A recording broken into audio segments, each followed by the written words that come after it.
Welcome to Technovation. I'm your host, Peter High. My guest today is Mike Clifton. Mike is the Executive Vice President and Chief Information and Digital Officer of Alorica, a customer experience company with more than 100,000 employees across 15 countries. The company has roughly 2 billion customer interactions per year, and Mike's team is responsible for drawing from across that ocean of data to develop actionable insights. I look forward to hearing about his team's methods in so doing, among a variety of topics we'll cover. Mike's also been a tech and digital leader, an operations executive, and the head of transformation, innovation, and strategy across companies like the Hanover Insurance Group, Federal Home Loan Bank of Boston, and Cognizant prior to his current role. Mike, welcome to Technovation. It's great to see you today. Thank you, Peter. Appreciate you having me. No, it's a pleasure. Well, so Mike, you are the Executive Vice President and Chief Information and Digital Officer of Alorica. You've been with the company for a bit more than 6 months now. And I wonder, for those who might be less familiar with it, take a moment and describe the business that Alorica is in. Yeah, so Alorica is about 100,000 people globally, probably represent about 15 countries, 30 languages. And what we provide is next generation customer experience. So this can be multiple channel platforms, can be voice of the client in terms of a CRM, and voice support in those languages. So the best way I like to analyze it, if you're a company that's global, you're looking for a footprint to expand your capability in customer service or back office processing in multi-language format, Alorica is a service provider in all of those functions. That's really great. And who are the personas you're typically, and maybe there are many of them, but who are you typically working with on the client side? Yeah, so typical would be a voice customer service agent. Can be at the back end of a customer service sales experience. Can be at the value add of a digital moment in terms of a food delivery service, a next generation capability around being able to get you a complimentary voice assist service to any chat or any other function that may be in retail web support, all the way to helping government agencies support ongoing individual citizens responses, up until healthcare and banking, and to help back office and take intake and claim support or any other financial transaction support. Excellent. Thanks for that overview. I mentioned you're the Chief Information and Digital Officer. Talk about the two sides of that title and what that entails. What's within your purview. Yeah, I think you're seeing a lot more of the industry go the way of combining information and digital into a single individual or departments. I would say synergistic departments is a good way to think about it. In a CIO's job, you're always thinking about making sure that you're efficient, you're delivering business requirements to what drives profitable growth, expansion, new markets, new products. But then you're sort of being positioned, as you think about market and expansion, you can't go into today's world without digital being top of mind, right? It's sort of the word that pivoted on the major pandemic hit. And what it drove was a lot of new opportunity in the marketplace for us, at least, and for many companies that had a digital presence, to really engage customers differently. And what we realized is most of our efforts, especially in those of great IT people that we've got in Alorica, is really about enabling clients. And whether that's through a network connectivity to circuits and voice capabilities to global infrastructure and support around security models, we clearly became, in that pandemic pivot, it became a reason to talk to them. And once you start talking, a lot of great things can happen. You start bridging those digital moments around integrated processes. You start integrating systems differently than you might have before. When you're working at home with 100,000 people, you're starting to talk about those models and operating models in a way that opens up new channels. And so what that combination of CDO and CIO started to think about product development, product marketing, and the channel for those avenues.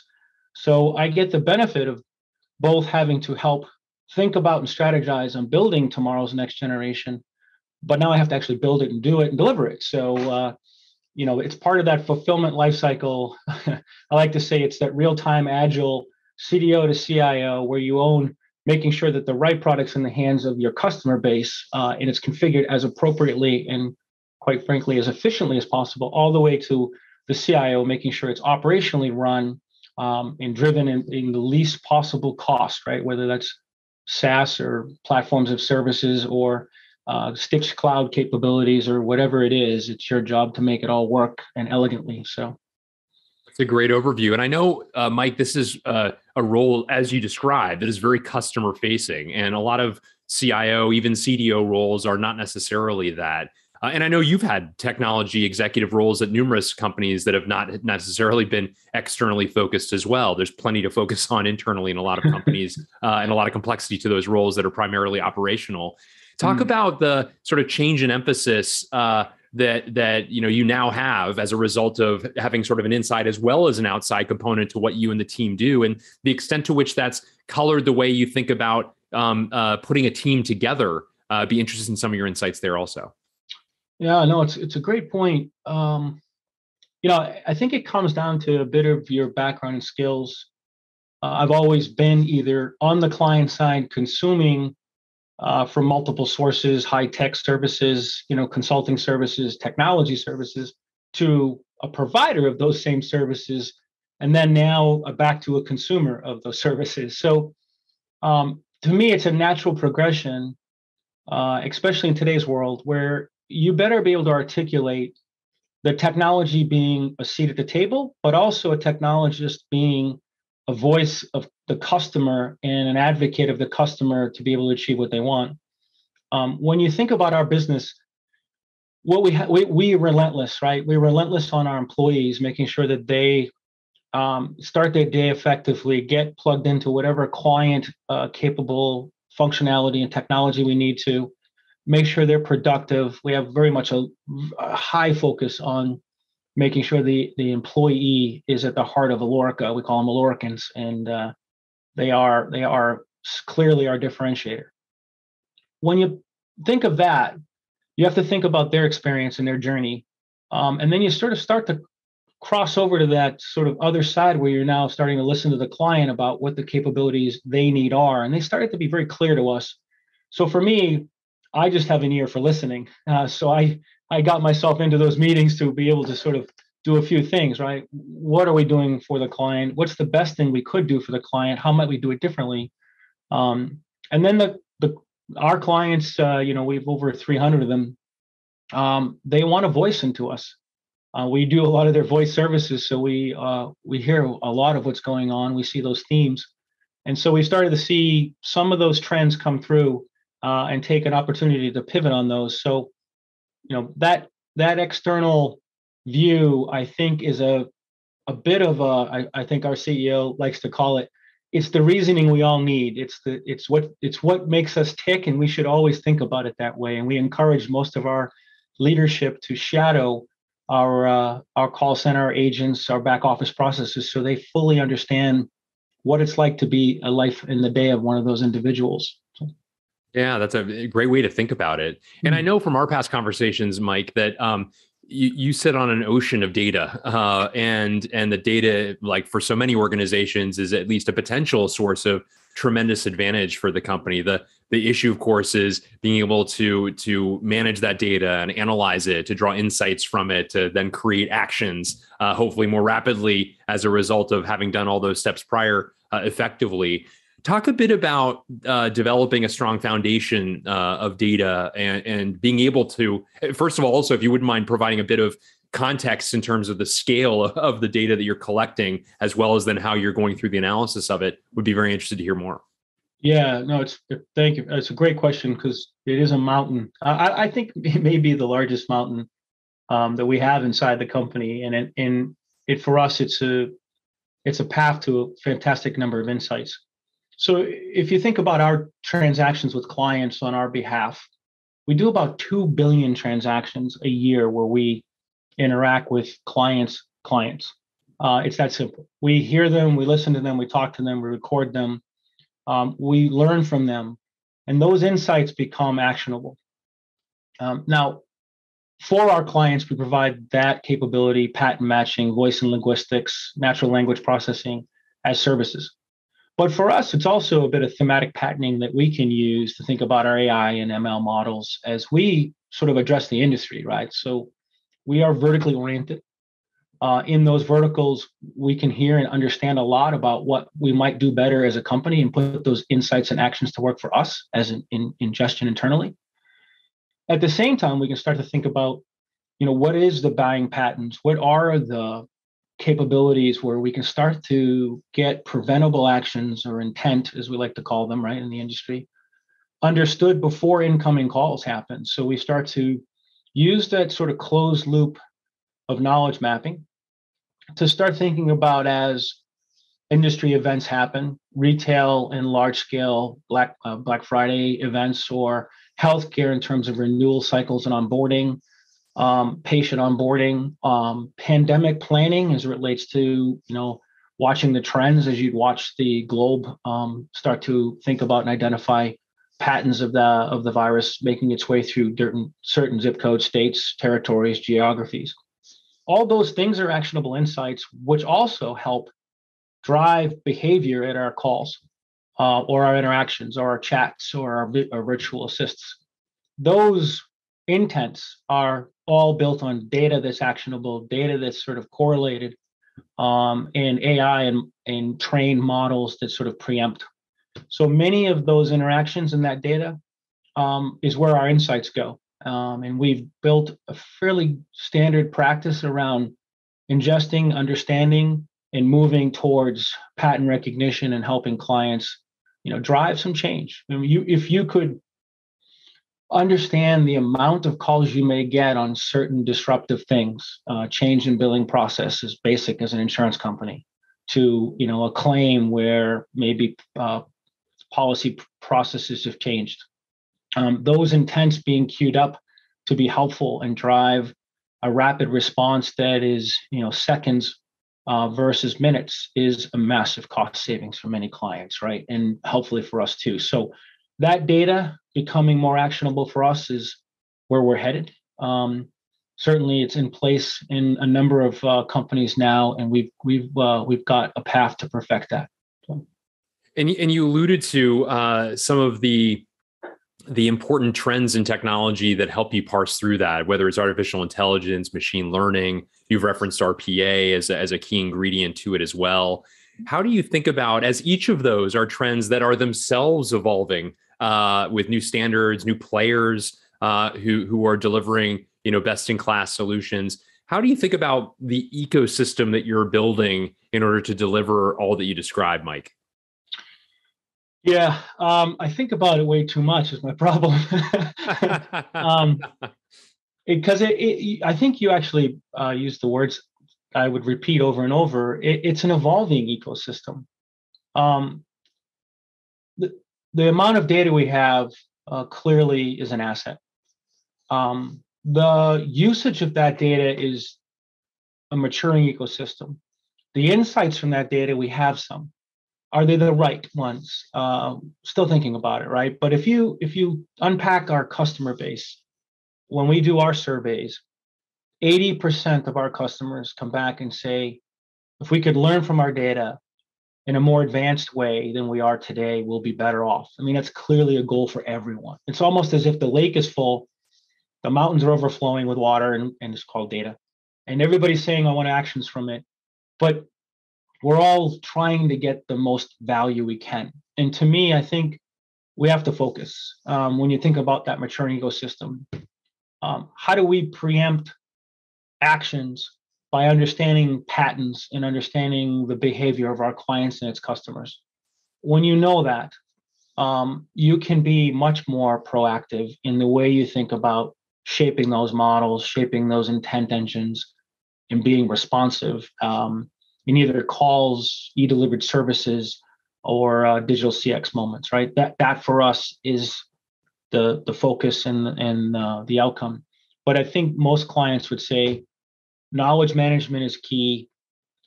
Revenue, when it relates to process, i.e., that full journey of quote to cash or any of the core engines, they put us right squarely in there and say, whatever you can do to help us, we'll take all the advice we can get. So that's really where I think that's where the sweet spot is for us. And that maturing is all about us trying to get that data in terms of those patterns and the matching about those moments in a critical way. That's really very interesting. I wanted to also ask you, we've talked about the multi-layer aspects of your current set of responsibilities. To my review anyway, and having gotten to know you across multiple stops on your journey, you've had an unusual number of combinations of responsibilities. For a long time, there weren't a lot of ampersands in titles. It was you were the, if you're a chief of something, it's the one thing. You've been an operating officer on its own. You've been a CIO and a COO together. You've been a chief technology innovation officer. You've led transformation and strategy. What is it, Mike, about your background, do you think, that has lent itself well to these combinations? And I'm curious, to what extent it was even perhaps insights of your own, maybe at this point, having led multiple disciplines, unto themselves in their normal silos, but then also in combination, that has perhaps even caused you to suggest some of these combinations as your career has unfolded. Talk a bit about the genesis of that and how it's continued to be a sort of an and in the middle of your title, in addition to just a simplistic one. Yeah, I have to give you a sidebar of a funny story. I would love to consider it to be an ampersand, but my wife actually calls it career ADD, is what she said. What do you really want to be when you grow up? And I'm still looking. Maybe that's actually the history lesson, is never stop looking. Yeah. There's one thing I learned early when I started this journey many moons ago. I was in support. I was sitting in a cubicle right out of college, taking 800 calls for what was 3D modeling and surface design from many of our manufacturing clients. And we had to diagnose and understand 3D and all the things that come together with surface modeling. And I realized that sitting in that cubicle was much more sexier to be out selling this really cool stuff. So I figured I should just go do some selling. And then I didn't stop selling for quite a while. But what I learned was, the salespeople who present the products, and the products as they stand alone, and as good or bad as they may be, whatever you represent, that's the tip of the spear. Everything behind that is about enabling that interaction. Good customer service, great responsiveness, standalone product. And what I figured out is I better go figure out how to build products, because, by the way, if you have a great product, the sale's easy. It's still not as easy as people like to make it, right? It doesn't sell itself. But great product helps. Great customer service helps. And so I started moving around in my career to try to understand those pieces. Now, I had a pretty decent set of mentors. So my reality was they taught me that IT by itself does nothing. IT in concert with good product and good customer service and great salespeople, that is a sweet spot of a combination that you don't get a lot. But when you get it, you have to capitalize on it. And so I had the luxury of being able to learn many things and get titles and which come with that affordability. But it's not, I think the trait I have is I stick my nose in and I sort of get things quickly. But I stick my nose in deep enough to try to understand it all, because I think that requires that level of interaction. So most people who worked with me in my past probably would say that I'm a little more data and detailed than most, but facts matter, as they would say. And then, I like to have a blast. At the end of the day, if you're not laughing and at least finding some humor in what you do or about yourself and trying to do it, and believe me, learning all this stuff was not easy, so I laughed at myself quite a bit. It's not worth doing. And so you got to love what you do. And I've made you laugh over the years with some of my responses. But I'm sure my people who work for me, my staff today, would say he's just a riot. And that's just because we try to do so much that if we weren't laughing, it would be a lot harder. So. Yeah, that's a great way to think about it.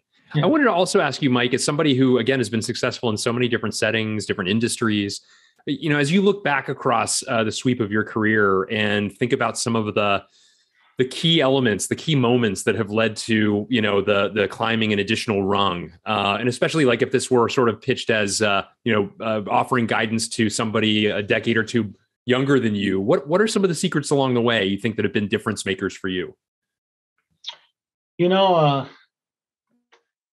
I would there's the old adage is it's always something worth trying, to try new things, but quickly realize where your limitations are. And so I would say if I was I do this. I talk to every one of our new hires when they come on board.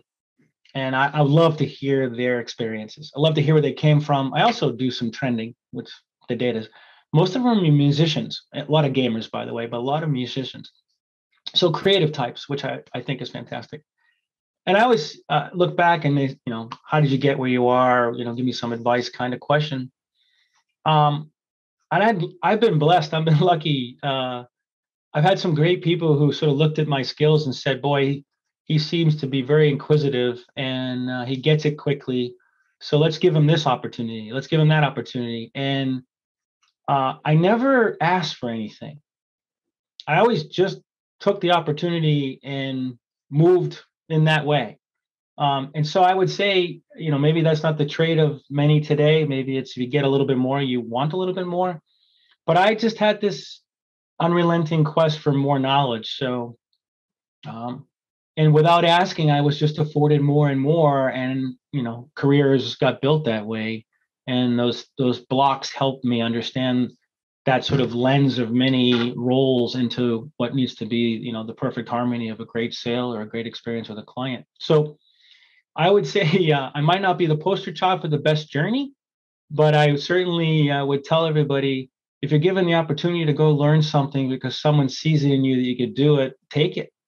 Learn it. That doesn't mean you have to give up what you already do. It just means that you got more skills to continue to sort of build upon. And I think those interactions from very different places give you an affordability. And I think I think the old CEO of my last company used to say to me, I wish I had 25 more generalists like you because you could do 12 jobs.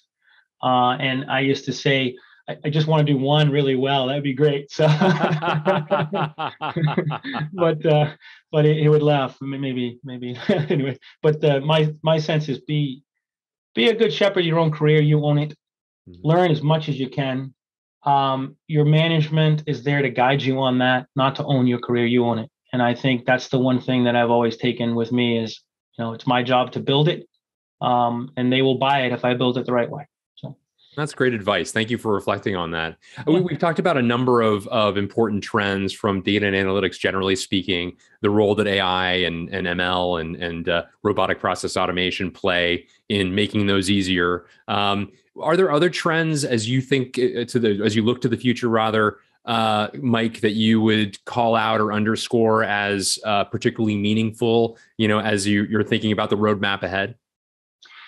I put in the lens for us, our world is about interactions with clients, right? It's about making it as frictionless as possible, as productive as possible, and as short as possible.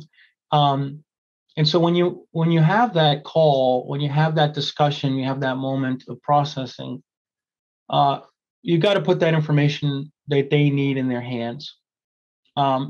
You also can start to see the industry evolve heavily into fully augmented natural language virtual assist, right? Where you would think you're talking to people, but you're not. That technology is being perfected, certainly rapidly.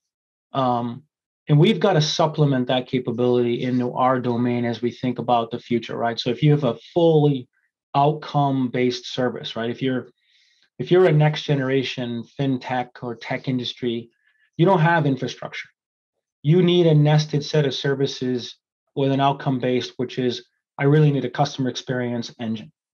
I need to be able to take it into multiple channels. I need to be able to service it in multiple ways, voice, full CX, full natural language, chat, whatever the options are. And then I need it driven by outcome, which is outcome as a service price.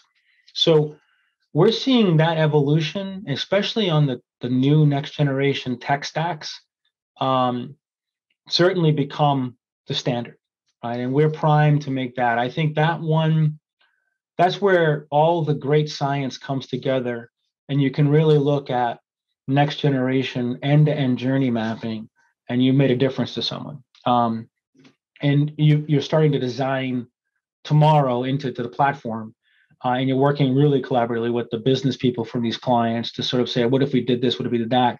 And you're ingesting a lot of great information so that the source of that information becomes actionable events, which is great. It's very differentiating for them in the industry.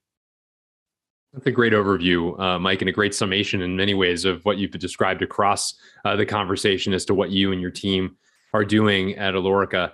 Well, Mike Clifton, thank you so much for a really interesting and stimulating conversation covering a bunch of different topics and delving more deeply into the mission that you and your team at Alorica are pushing forward, the remarkable treasure trove of data that you're collecting from many different customer interactions, the ways in which you and your team are becoming more enmeshed in enhancing the customer experience in some really creative ways, among a variety of things we covered. Thank you so much. Peter, always great to talk to you. Thank you so much for having us on your call.